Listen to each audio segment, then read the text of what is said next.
Today I'm going to talk about finishing techniques in the Drawing Center. Once you have finished a drawing and chosen whether or not you are going to outline it or not, the next step would be to sign and date your artwork. So some artists like to go down in the corner. You can hide it anywhere in your artwork if you want to. I'm just going to go right here and sign my name. I like to sign my initials. You can sign your name and last name if you'd like to make it easier to find, but make sure that you have your class code of 5K or 5A or whatever class you might be in, and then you can add either today's date or the year or whatever you'd like because you're the artist, but just make it clear enough so that you are able to get your artwork back after it has been turned in for display. Once you're done finishing it, the next thing to do would be to make a frame.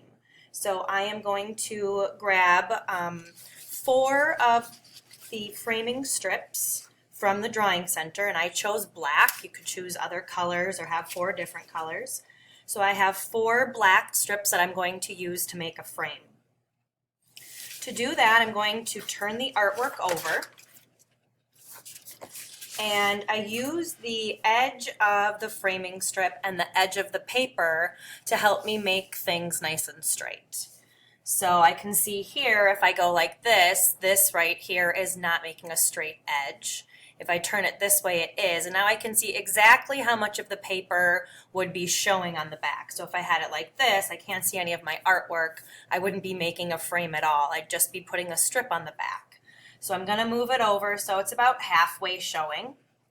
And that's up to you how much you want, but it does need to have at least a 1/2 inch of a strip. So then I'm going to put some glue here, right down the back.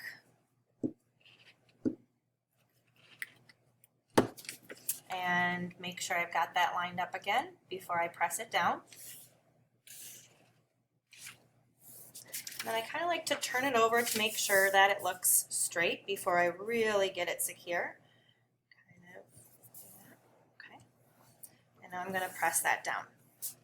So now I'll turn it over and I'm ready to make another strip. I don't trim these extra edges that are over here until I'm done making the frame because I like to use those to help me make the frame. So again, I'm going to turn it this way so that I can use the different edges to help me make things line up. So I'm going to put some glue, and this time I have to put the glue all the way onto the other framing strip so that they glue down. I'm going to put a little extra in the corner because those always seem to come up. So I'm putting some glue stick right there. And then I'm going to use this corner here again to help me line things up. Press it up there. And then I'm going to turn it around here.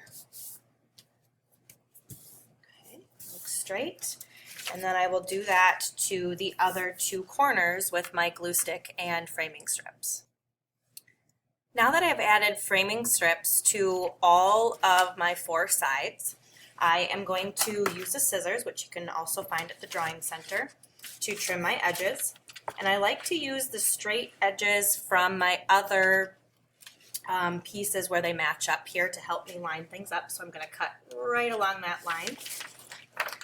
And then I'll turn it here where I can see them connecting and cut right along that line as well. This line's on the back, so I flipped it over so I could see. Cut that line here, and then this one's again on the front. So I'm going to cut that over. Okay, there we go. So now these strips can go back into the scrap bucket, which is right next to the framing strips, because these are not going to be big enough for another artist to use to make a frame, but they might be big enough for another artist to use for a collage or some other art project. Now that I have it framed, the next step is to add my artwork to Seesaw. Once you have gotten your frame done, it's time to add it to Seesaw. So you're going to log in with your email address and password, hit the plus sign, and it will ask you, all these different options, and please take a photo. You can either take a photo of just your artwork and make sure you get a nice photo of it, or you can ask another artist to take a picture of you in it. Make sure I can still see the artwork. Press the check button, and then I'd like you to add a caption, please. And in 5th grade, we are working on representational art, so that is what I'm going to ask them to add. And then hit the check mark. And then I can see the caption is right down here. You can see my picture, and then I hit the check mark and find my name. Once you found your name, you again hit the check mark, and then since you're in art, you're going to put it into your art folder, and again hit the check mark. That will upload it, and it will be waiting for my approval. After you have added it to Seesaw, you can now turn it into Mrs. Niederheiser and start your next project using the engineering cycle. This is a lesson on how to finish your art at the Drawing Center.